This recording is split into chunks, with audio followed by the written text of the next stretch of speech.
Vote মিটেছে, ওদের প্রয়োজনও ফুরিয়েছে, তাই ভোট শেষ হতেই বন্ধ হয়েছে খাবার, বিদ্যুতের সংযোগ, নেতা মন্ত্রীদের সময় নেই, প্রয়োজন নেই সরকারি কর্তাদেরও, সবার কাছেই তারা যেন উটকো আপদ।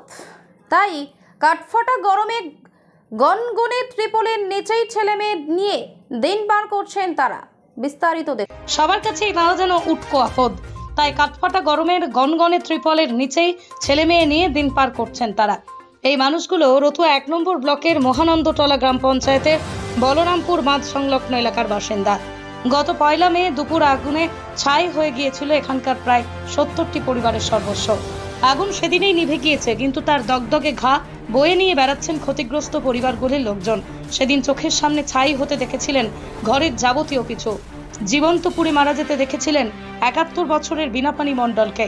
কে আগে দুর্গতদের কাছে পৌঁছবে, দলগুলোর সেই প্রতিযোগিতা দেখেছিলেন চোখের সামনে। কিন্তু ভোটের মুখে অগ্নিকাণ্ডে বিধ্বস্ত পরিবারগুলো যাতে ভোটদান থেকে সরে না যায়, তার জন্য তৎপরতা লক্ষ্য করা গিয়েছিল। কিন্তু ৭ই মে ভোট মিটতেই রাজনীতি আর প্রশাসনের দুমুখ নীতি দেখতে পাচ্ছেন একসময় গঙ্গা ভাঙনে ভিটে ছাড়া জঞ্জালি টোলার বাসিন্দারা। তারাই বলরামপুরে অস্থায়ী বসতি নির্মাণ করেছেন। পরবর্তীকালে কেউ আসেনি, কেউ খোঁজও নেয়নি। কোনো রকমে ভোটটা দিয়েছি, লাইট ফ্যান নেই, গরমে ত্রিপলের নিচে থাকা যায় না, তাই মাঝে মধ্যে ত্রিপলের নিচ থেকে বেরিয়ে এসে গাছতলায় বসতে হচ্ছে। আরেক দুর্গত মমতা মণ্ডল বলেন, সেদিন ঘর থেকে কিছুই বের করতে পারিনি, শরীরের পোশাকটা ছাড়া সব জ্বলে গিয়েছে, বাচ্চাদের নিয়ে ত্রিপলের তলাতেই থাকছি। ভোটের আগে খাবার দিয়েছিল, কিন্তু ভোট মিটে যেতেই সরকারি কর্মীদের এখানে আর দেখা পাওয়া যায় না। আমরা চাই আমাদের পুনর্বাসনের ব্যবস্থা করা হোক। ঘর জ্বলে গিয়েছে, কিছু তো বার করতে পারেনি, যেটি পোশাক পরেছিল ওটাই ছিল। বাচ্চা কাচ্চা নিয়ে রোদ্রে থাকছি। ভোটের আগে খাবার দিয়েছে, ভোটের পর থেকে আর খাবার দিচ্ছে না। যত লেন টেন ছিল সবই কেটে নিয়েছে, একখান করে তিরপাল দিয়েছে, আর কিছু দেয়নি। আর বিডিও ভোটের আগে এসছে, আর কিছু আসেনি খোঁজ, আর কেউ আসেনি। ভোটের আগেই এসছে, না ভোটের পরে আসেনি। এখানে থাকছি, দুপুরে থাকছি, ছেলে পুলে নিয়ে রোদ্রেতে থাকছি।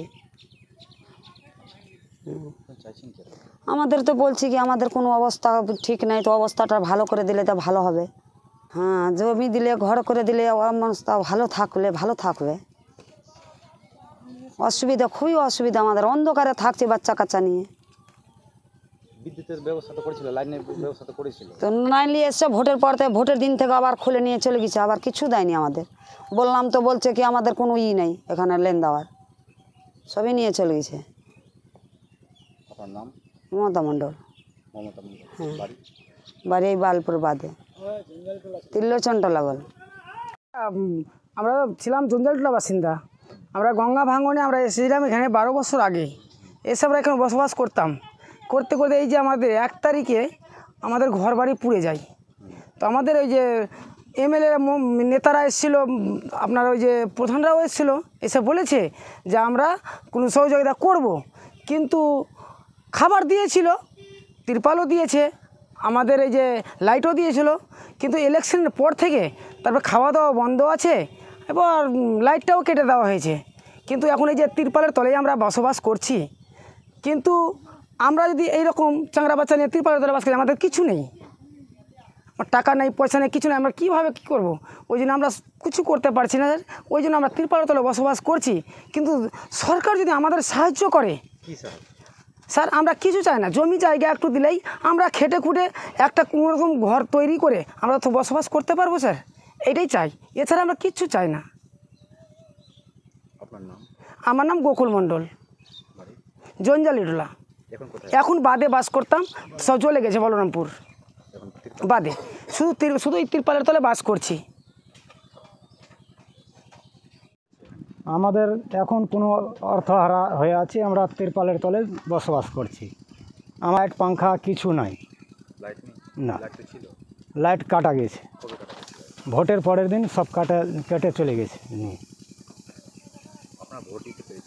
ভোট তো কোনো রকমে দিয়ে এসেছি, আমাদের কোনো হয়নি, ভোটার লিস্টে নাম ছিল, আমি ওই হিসাবে ভোট দিয়ে এসেছি।